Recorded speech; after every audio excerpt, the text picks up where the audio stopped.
Hello students, आज हम करेंगे financial statements with adjustment chapter की एडजस्टमेंट। आगे से जितना हमने अब तक किया है, अभी हमने इससे पहले वाले लेक्चर में मैंने आपको एक्सप्लेन किया था bad debts, provision for bad debts. अब हम करेंगे परचेजेस के रिगार्डिंग, गुड्स के रिगार्डिंग जो भी एडजस्टमेंट होती हैं। तो आज का हमारा टॉपिक है एडजस्टमेंट रिलेटिंग टू गुड्स से रिलेटेड जो भी एडजस्टमेंट्स होती हैं वो आज हम इस लेक्चर में करेंगे। तो ये हमारी जो एडजस्टमेंट्स हैं, इसमें इनको हम नाम देते हैं एबनॉर्मल लॉसेस। एबनॉर्मल लॉसेस क्या होते हैं? Abnormal losses, sometimes losses occur due to some abnormal circumstances such as accident, fire, flood, earthquake etcetera. Means ये हमारे रूटीन में होने की पॉसिबिलिटी नहीं होती, रैंडमली ये लॉसेस हमें हो जाते हैं, आ जाते हैं।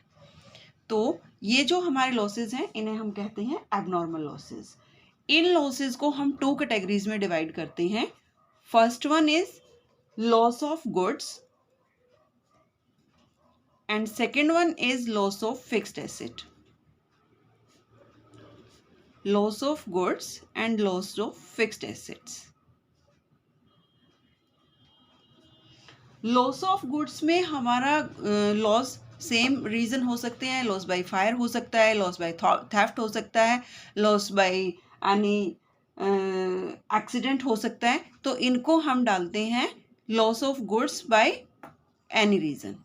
ठीक है, तो ये गुड्स का जो लॉस होता है, इससे हमने जो परचेजेस की हैं, जो हमने अब तक गुड्स परचेज किया है, वो परचेजेस हमारी कम हो जाएंगी। क्योंकि आपको पता है कि परचेज ऑफ गुड्स को हम ओनली परचेजेस से डिनोट करते हैं, सेल ऑफ गुड्स को सेल्स से डिनोट करते हैं। और गुड्स क्या होता है? जिसमें हम बिजनेस करते हैं, जो हमारे बिजनेस का मेन टर्म होती है। तो फर्स्ट में लॉस ऑफ गुड्स में हम देखेंगे, फर्स्ट को देखते हैं, लॉस ऑफ गुड्स।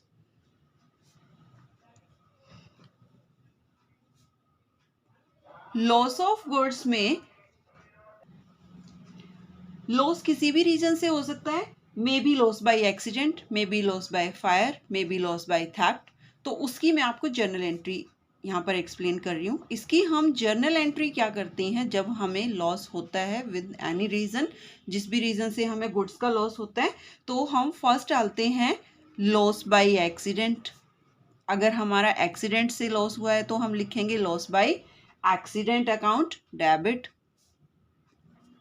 या अगर लॉस हमारा फायर से हुआ है तो हम लिखते हैं loss by fire account debit. और अगर लॉस हमारा थेफ्ट से हुआ है तो loss by theft account debit. जिस भी रीजन से हुआ है वो रीजन हम यहाँ पर डेबिट करते हैं। जिस भी रीजन से हुआ है, लॉस बाय दैट रीजन। 2, अब 2 क्या चीज, किस चीज का लॉस हुआ है हमें? परचेजेस का, क्योंकि परचेज ऑफ गुड्स को हम ओनली परचेजेस के नाम से दिखाते हैं। तो 2 परचेजेस अकाउंट। अगर जो आप input IGST, GST, CST, SGST अगर आपने ये पे किया है, देन आप साथ में वो भी क्रेडिट करेंगे। अगर आपने नहीं पे किया है, और आजकल तो हम हर चीज़ पर पे कर रहे हैं, तो जब हम परचेजेस को डेबिट करते थे, जब हम गुड्स परचेज करते थे, तो उन चीज़ों को हम डेबिट करते थे साथ में। लेकिन जब परचेजेस को क्रेडिट करेंगे तो साथ में हम इसे क्रेडिट करेंगे टू इनपुट SGST और CGST अकाउंट। ये हमारे साथ में यहाँ पर क्रेडिट हो जाते हैं। तो जो भी हमारी अमाउंट होती है, जितना भी हमें लॉस हुआ होगा, हम उसको यहाँ पर डाल देंगे कि हमें कितना लॉस हुआ। डेबिट साइड में डेबिट वाला और क्रेडिट साइड में क्रेडिट वाला। उसके बाद आता है, सपोज करो अगर ये आपने इंश्योर्ड करा रखा, अगर जो तो आपने इंश्योर्ड नहीं कराया, तो टोटल लॉस जो होता है वो बिजनेस को बियर करना पड़ता है। और हम इस लॉस को किस में ट्रांसफर कर देते हैं? जो भी जिस भी रीजन से ये लॉस आता है, हम उसे ट्रांसफर कर देते हैं प्रॉफिट एंड लॉस अकाउंट में। तो profit and loss account debit. 2, जिस भी रीजन से हमारा लॉस हुआ है, लॉस बाय एक्सीडेंट अकाउंट और लॉस बाय फायर अकाउंट जो जो हमने ऊपर लिए थे, और to loss by theft account, जो भी रीज़न होता है। ये वो कंडीशन है जब हमने गुड्स को इंश्योर्ड नहीं कराया हुआ होता, तो जितना भी हमारा लॉस होता है वो सारा लॉस हम यहाँ पर P&L में ट्रांसफ़र कर देते हैं और हम इसे प्रॉफिट एंड लॉस की डेबिट साइड में दिखाते हैं। तो इसका हम ट्रीटमेंट क्या करते हैं, इन दोनों एंट्रीज का हम ट्रीटमेंट क्या करेंगे, ट्रीटमेंट यहाँ पर करेंगे हम, ट्रीटमेंट हम क्या करेंगे इसका, first time will be subtracted from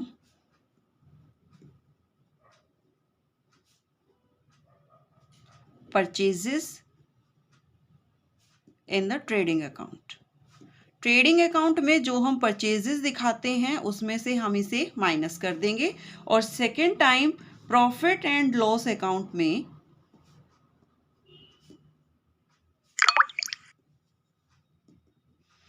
in profit and loss account on the debit side it will be shown।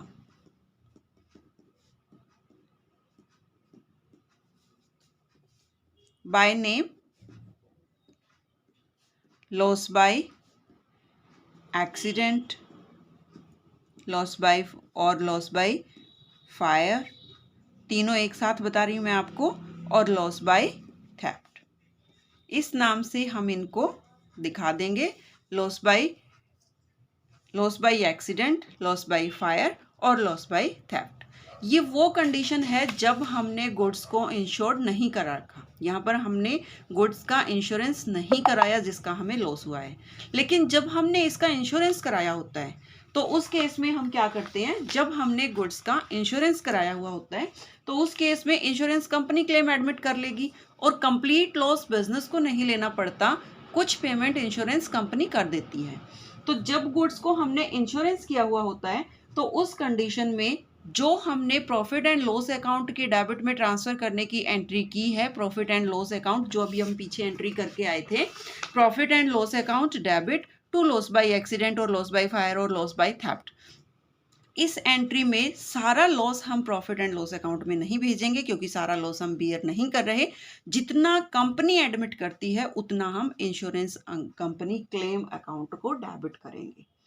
ठीक है, इंश्योरेंस क्लेम और इंश्योरेंस कंपनी अकाउंट को हम उसकी जगह पर डेबिट करते हैं। इसका एक एग्जाम्पल लेके मैं आपको कराती हूँ। एग्जाम्पल है,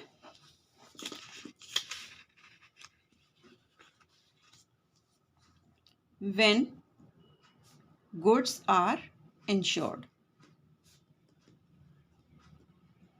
then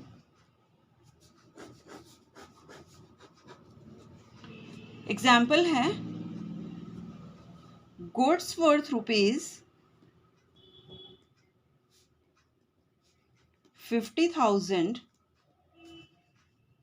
were burnt by fire and a claim of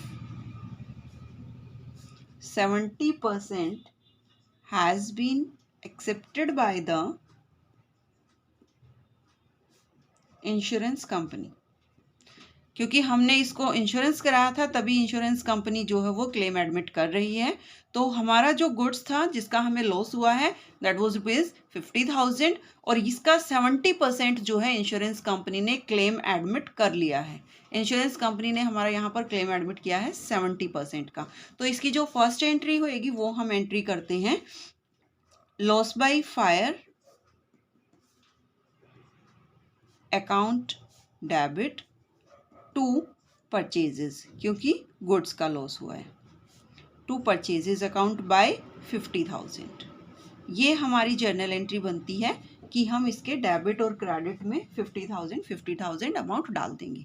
second entry जब हम इसको प्रॉफिट एंड लॉस में ट्रांसफर करेंगे तो insurance company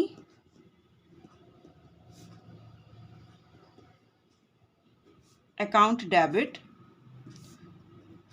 profit and loss account debit क्योंकि सारा क्लेम तो कंपनी ने नहीं एडमिट किया और सारा कभी कंपनी करती भी नहीं है। तो जितना कंपनी ने नहीं किया वो तो हम अपने ही प्रॉफिट एंड लॉस में डालेंगे to loss by fire.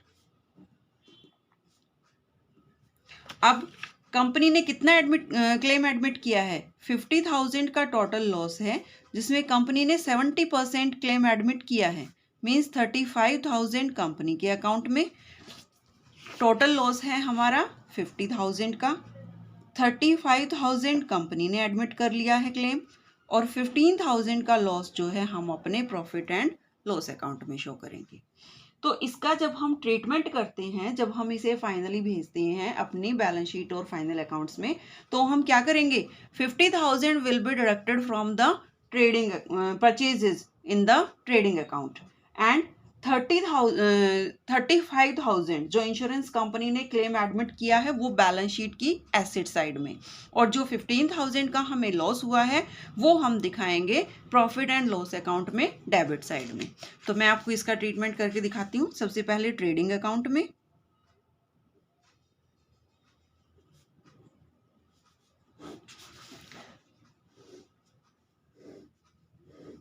Trading account में जो भी हमारी परचेजेस होती हैं, टू परचेजेस लेस कर देंगे हम लॉस बाय फायर, जो कि हमें कितना हुआ? 50,000 का, और जो हमारी अमाउंट आएगी उसको हम यहाँ पर शो करते हैं। फिर प्रॉफिट एंड लॉस अकाउंट में, प्रॉफिट एंड लॉस अकाउंट में जो क्लेम कंपनी ने एडमिट नहीं किया वो तो बिजनेस को ही लॉस बियर करना पड़ता है।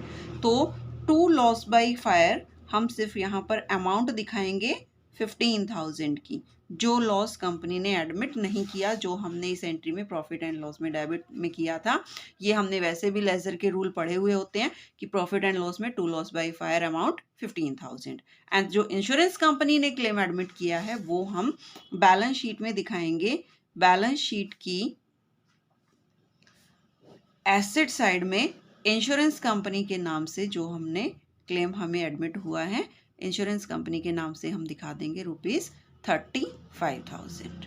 डबल एंट्री हो गई हमारी 50,000 के लॉस की। 50,000 हमने यहाँ पर लेस किया, 15 और 35 ये जो हमने डेबिट किया था, 15,000 on the debit side of profit and loss and 35,000 on the asset side of balance sheet. तो ये हमारा इसका ट्रीटमेंट था। लॉस ऑफ गुड्स चाहे वो किसी भी रीजन से हुआ हो, लॉस बाय फायर है या लॉस बाय थेफ्ट है या फिर लॉस बाय एक्सीडेंट है, और जब कंपनी हमारा क्लेम एडमिट कर लेती है वो कंडीशन। अब उसके बाद हम आते हैं लॉस ऑफ फिक्स्ड एसेट। जब लॉस ऑफ फिक्स्ड एसेट होता है तो इसे हम एक बार तो हम इस लॉस को प्रॉफिट एंड लॉस अकाउंट में दिखा देंगे डेबिट साइड में, क्योंकि हमें लॉस हुआ है, और सेकेंड टाइम हम बैलेंस शीट की एसेट साइड में रिलेटेड एसेट में से डिडक्ट कर देते हैं। ये हमारा लॉस ऑफ फिक्स्ड एसेट का ट्रीटमेंट होता है। तो B part, loss of fixed asset. Loss of fixed asset का क्या ट्रीटमेंट होएगा? इसको हम एक बार तो हम it will be shown on the debit side of profit and loss account. Profit and loss account की डेबिट साइड में हम इसे शो करेंगे, और सेकेंड टाइम हम इसे बैलेंस शीट में डिडक्ट करेंगे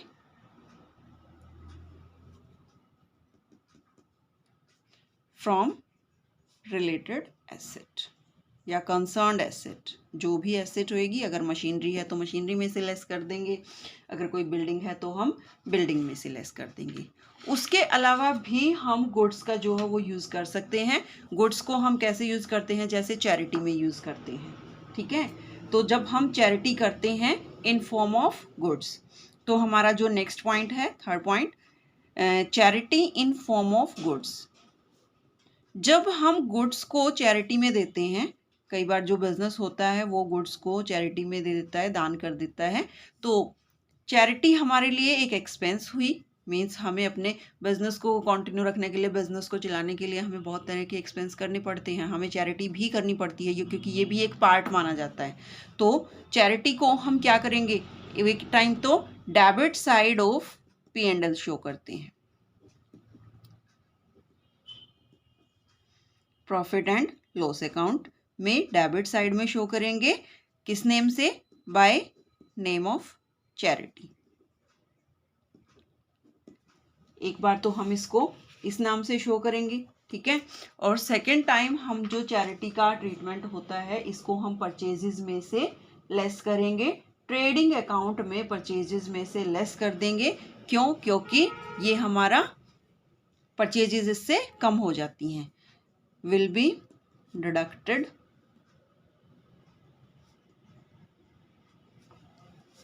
फ्रॉम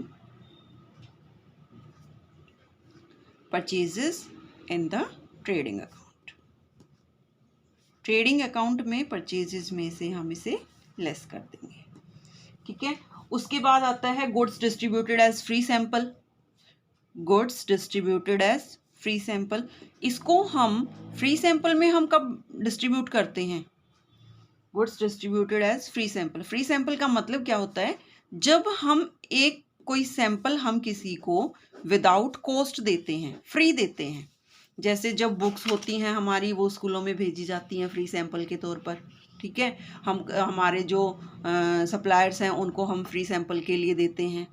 हमारा जो रिटेलर है, होलसेलर है, उसको हम फ्री सैंपल के लिए भेजते हैं, जिसमें हम सैंपल ट्राई करते हैं और हम अपने कस्टमर के बारे में जानते हैं कि इसको लेकर कस्टमर कितना चाहते हैं। तो फ्री सैंपल का सेकेंड नेम हम ये भी दे सकते हैं कि एडवर्टीजमेंट। मेन ये एडवर्टीजमेंट का ही पार्ट होता है। तो goods distributed as free sample और advertisement in form of goods. तो हम जब एडवर्टीजमेंट की फॉर्म में देते हैं तो हम इसका ट्रीटमेंट क्या करेंगे?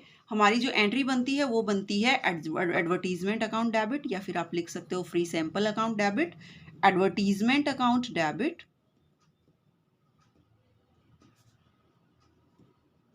और free sample account debit to purchases. अब ये परचेजेस में से जाना होता है, परचेजेस में से ये अमाउंट हमारी जानी है और परचेजेस के ऊपर हमें क्या लगता है? इनपुट, SGST या CGST।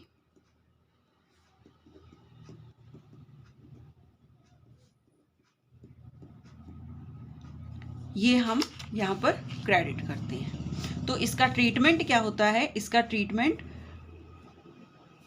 एक बार तो हम इसका ट्रीटमेंट क्या होएगा हमारा?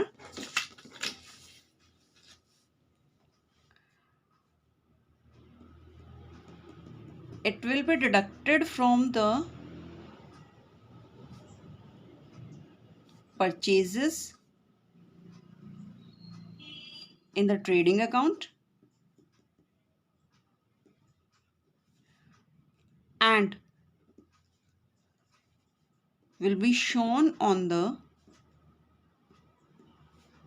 debit side of P&L as advertisement। तो ये इसका हमारा डबल एंट्री इफेक्ट होएगा। उसके बाद हम करते हैं ड्राइंग्स।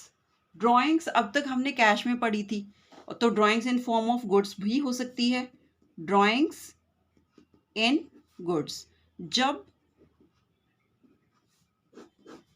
प्रोप्राइटर और ऑनर गुड्स अपने पर्सनल यूज के लिए लेता है, तो ये एक तरह से हमारा क्या हुआ? ड्राइंग्स हुआ। और ड्राइंग्स है तो हम इसे क्या एंट्री करेंगे? Drawings account debit to purchases to input GST to input SGST, ये करेंगे। और इसको हम ड्राइंग्स का क्या ट्रीटमेंट करते हैं? एक बार तो सेम, क्योंकि परचेजेस यहाँ से माइनस हो जाएंगी। तो first time it will be shown, it will B deducted from purchases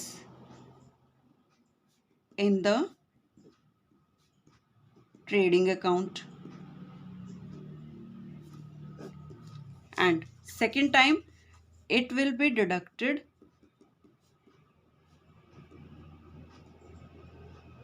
from the capital on the liability side of balance sheet.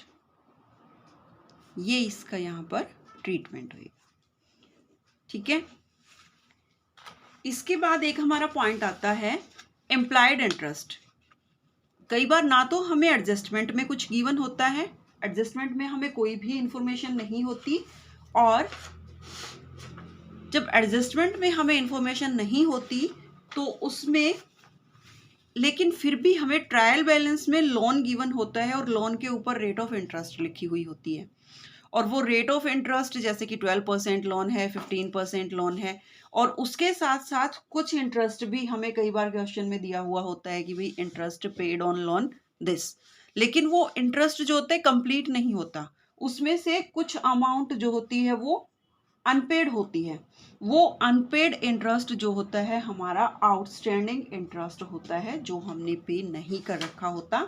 Employed का मतलब होता है छुपा हुआ, जो हमें ढूंढना होता है, और इस एम्प्लॉयड इंटरेस्ट को हम क्या मानते हैं? आउटस्टैंडिंग इंटरेस्ट है ये, तो इसे हम आउटस्टैंडिंग एक्सपेंस की तरह ही ट्रीट करते हैं। बस फर्क ये होता है कि ये इंटरेस्ट जो है ये हमें खुद पता लगाना होता है, ये ना तो हमें एडजस्टमेंट में गिवन होता है, हमें जस्ट क्योंकि हमें क्वेश्चन में जब दिया हुआ था तो उसके ऊपर 12%, 15%, 9%, 8% उसके साथ में रेट लिखी हुई थी, उस रेट के अकॉर्डिंग हमें पता होना चाहिए कि एक साल का इंटरेस्ट हमारा कितना बनेगा। अब हम उसको कंपेयर करते हैं ट्रायल बैलेंस में जो दिखाया हुआ होता है कि ट्रायल बैलेंस में जो हमें दिखाया है क्या वो कंप्लीट है। अगर कंप्लीट नहीं है तो जितना हमारा कम है उसको हम आउटस्टैंडिंग इंटरेस्ट का नाम देते हैं, और उस आउटस्टैंडिंग इंटरेस्ट को हम एक बार तो कहाँ पर शो करेंगे? हमारी बैलेंस शीट में, जैसे हम दिखाते हैं आउटस्टैंडिंग एक्सपेंस को दिखाते हैं अपने वैसे ही, और दूसरी बार हम इसे जो इंटरेस्ट हमने प्रॉफिट एंड लॉस में दिखा रखा है डेबिट साइड में इंटरेस्ट ऑन लोन, उसमें हम इसको ऐड कर देंगे और टोटल इंटरेस्ट को शो कर देंगे। तो क्वेश्चन मैं इसको आपको एग्जांपल के साथ भी कराऊंगी, बट मैं अभी इसका एम्प्लॉयड इंटरेस्ट का आपको ट्रीटमेंट बता देती हूँ। On the debit side of P&L, और कहाँ पर दिखाओगे? It will be added to the interest on loan. जो भी उस लोन पर इंटरेस्ट का आपकी अमाउंट पहले पे की हुई है उसके अंदर आप इसको ऐड कर दोगे। Second time it will be shown as outstanding interest on the liability side of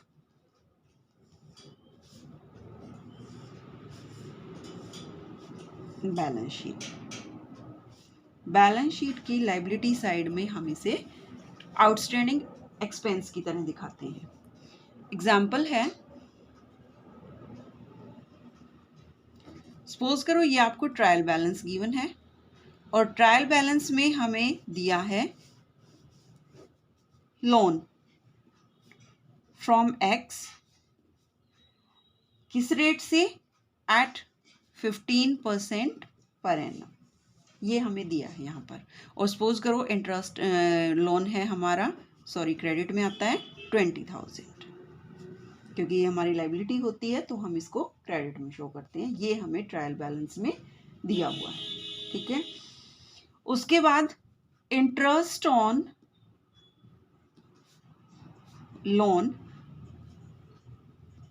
यहाँ पर हमारा पे किया है उसने, एक्सपेंसेस में दिखाया है कि हमने 1800 पे किया है, ये हमारा एक्सपेंडिचर है जो कि डेबिट दिखाया है। इसके अलावा हमें कोई भी एडजस्टमेंट नहीं है।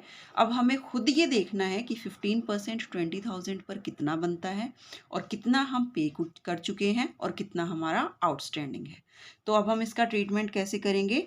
सबसे पहले हम इंटरेस्ट ऑन लोन को कहाँ दिखाते हैं? प्रॉफिट एंड लॉस अकाउंट में। तो प्रॉफिट एंड लॉस अकाउंट में, प्रॉफिट एंड लॉस अकाउंट की डेबिट साइड में मैं यहाँ पर शो करती हूँ to interest on loan 1800।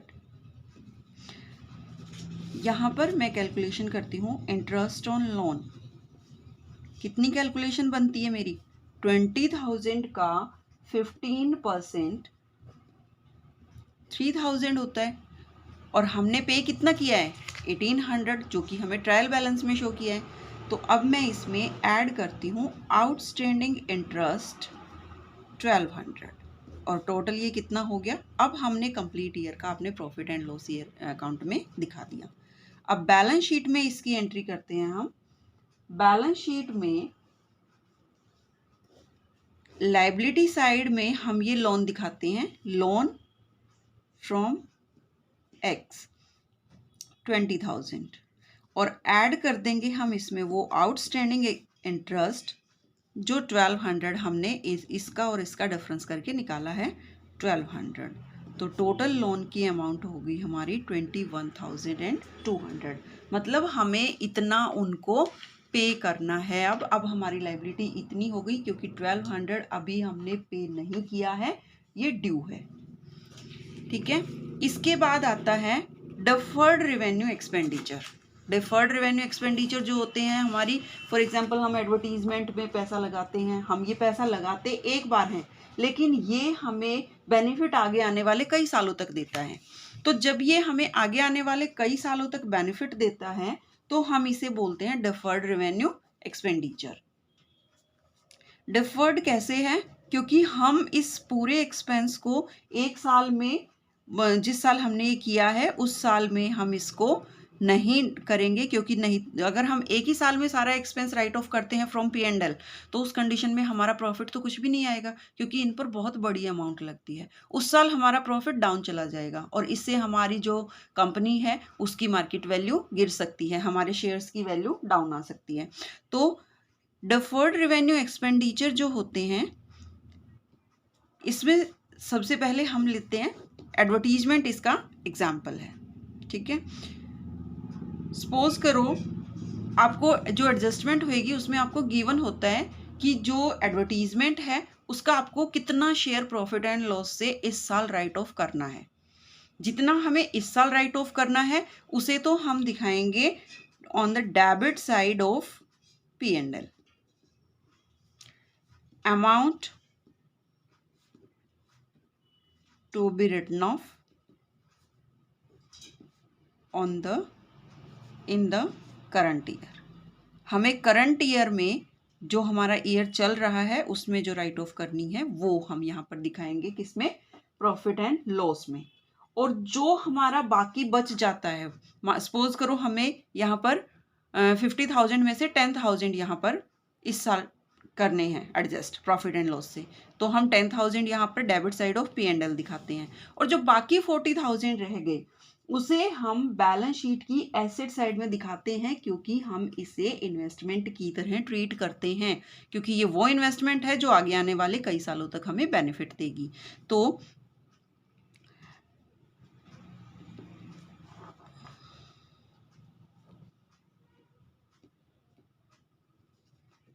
balance will be shown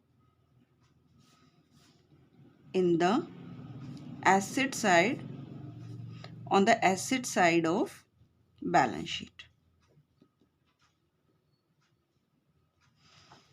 इसको हम एग्जाम्पल से करते हैं।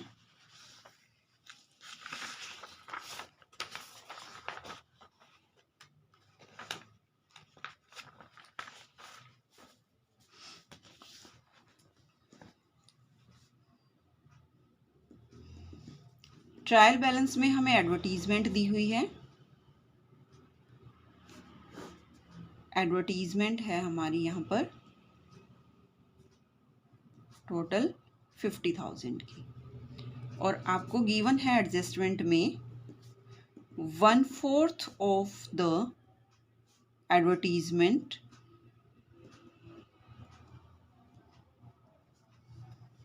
Will be charge from P and L. अब की बार हमें पी एंड एल से सिर्फ और सिर्फ 1/4 ही चार्ज करना है। प्रॉफिट एंड लॉस अकाउंट से, प्रॉफिट एंड लॉस स्टेटमेंट से हमें सिर्फ 1/4 ही चार्ज करना है।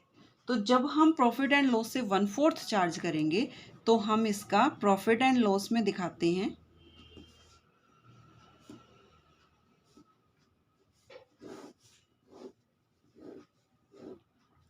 टू एडवर्टीजमेंट के नाम से 1/4 ऑफ 50,000 12,500 और जो बैलेंस रह गया उसे हम दिखाएंगे बैलेंस शीट में एसेट साइड में एडवर्टीजमेंट के ही नाम से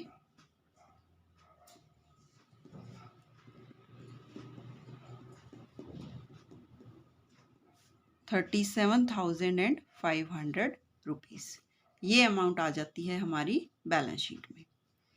ठीक है, तो ऐसे हमें इसको दिखाना है कि जो डिफर्ड रेवेन्यू होता, अगर मैं ये पूरा कंप्लीट यहाँ पर 50,000 राइट ऑफ कर लेती तो यहाँ पर मेरे प्रॉफिट बहुत ज़्यादा कम आते, और प्रॉफिट कम होना मतलब हमारी जो है वो रेपुटेशन कम होती है। मीन्स ये लगता है कि इसमें बहुत ज़्यादा फ्लक्चुएशंस हैं और इस साल इसने प्रॉफिट अर्न नहीं किया। सो ये था स्टूडेंट हमारा आज का टॉपिक। इससे आगे हम अपने नेक्स्ट लेक्चर में कंटिन्यू रखेंगे। So thank you for watching. अगर आपको मेरा चैनल पसंद आता है, मेरी वीडियोस पसंद आती हैं, then like share and subscribe. Thank you.